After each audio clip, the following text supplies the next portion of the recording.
हुकूमत की ये पॉलिसी हमेशा ये रही है कि हर इख्तियार को हासिल करना चाहते हैं और एक डिक्टेटर की तरह वो हुकूमत को चलाना चाहते हैं। साल में 60 दिन ब्लैकआउट होगा, किसी को काम नहीं मिलेगा। ये कानून अगर बनेगा तो जमींदार खुशियां मनाएंगे और गरीब उस जमींदार के रहमो करम पर रहेगा। कौन सी ऐसी भारत में रियासत है जिसके पास पैसे है, बताइए आप। कुछ गुंडे लोग चर्चेज में जाकर, मॉल्स में जाकर तोड़फोड़ मचा रहे हैं, सांता क्लॉज की टोपी खींच रहे हैं, उसको दौड़ा रहे हैं। एक अजीब सी परंपरा हमने देखी पिछले 10-11 सालों में कि रामनवमी हो या हनुमान जयंती हो तो साहब ये लोग चले जाएंगे मस्जिदों के बाहर डीजे बजा बजा के, उकसाने वाले गाने लगा लगा के नाच रहे हैं। क्रिसमस है तो चर्च के बाहर हनुमान चालीसा पढ़। बेवकूफी है, मूर्खता है, गुंडागर्दी। सर बहुत शुक्रिया सर, आपने मुझे एक अहम बिल पर बोलने का मौका दिया।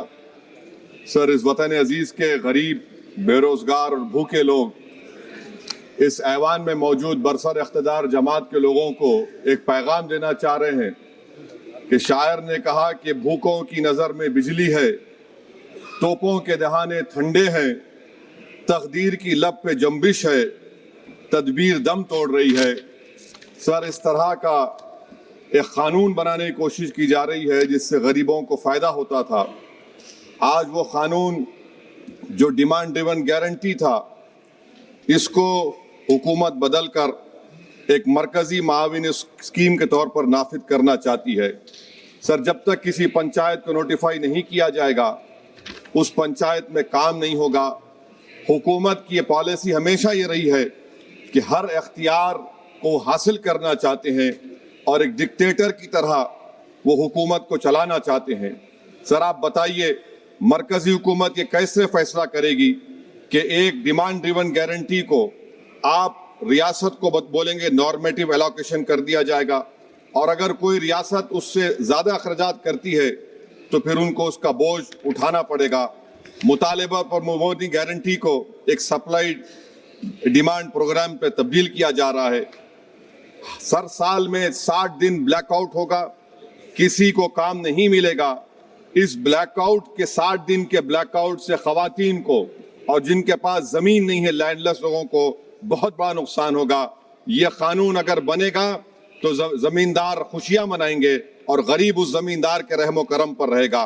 सर, आप बताइए 90% जिसमें इजरत, मटेरियल लागत और इंतजामी अखराजात मरकजी हुकूमत को बर्दाश्त करना पड़ता था, आज 90 से 60% कर दिया गया और 40% रियासती हुकूमत पर यह बोझ डाल दिया गया।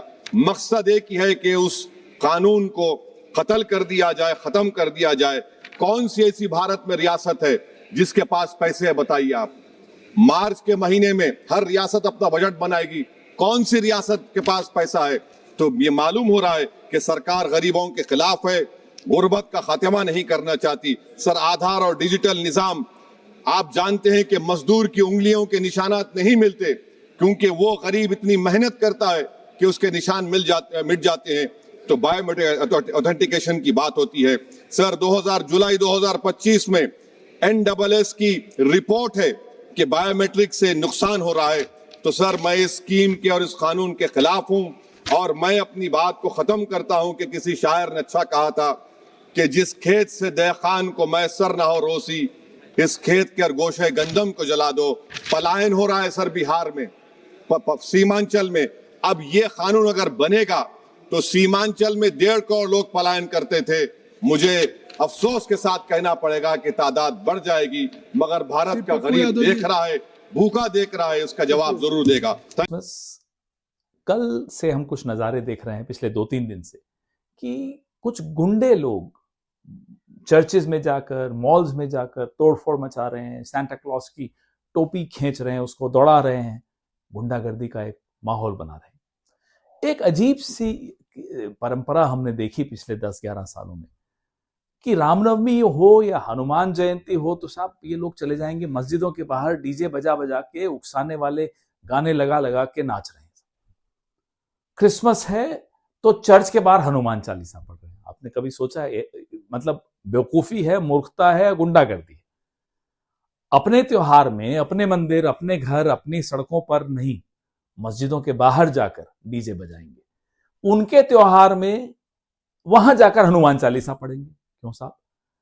ये खरपतवार है, और ये खरपतवार नतीजा है आरएसएस की जो जहरीले बीज जो इन्होंने बोए हैं, प्रधानमंत्री नरेंद्र मोदी ने बोए हैं, संघ ने बोए हैं, आज से नहीं कई सालों से बो रहे हैं। ये खरपतवार उन्हीं बीजों से निकला है।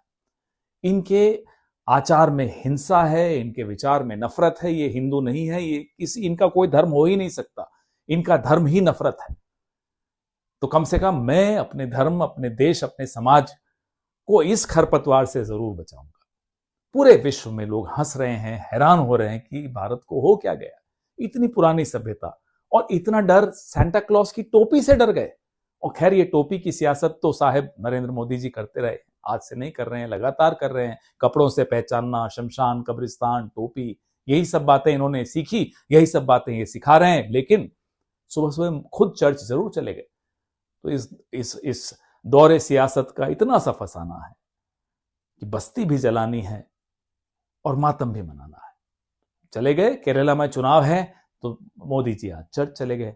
गुंडों को अपने नहीं रोक पा रहे, जो इनकी फौज है इनको नहीं रोक पा रहे या रोकना नहीं चाह रहे। ये ऐसी परंपरा है कि जहां स्वामी विवेकानंद जीशु पर्व के नाम से वो मनाते थे, और आज भी उनकी याद में आज के दिन रामकृष्ण मिशन पूरे विश्व में जहां जहां एक मिशन है वहां जीशु पर्व मनाते हैं, यानी कि जीसस क्राइस्ट का ये त्योहार मनाते हैं।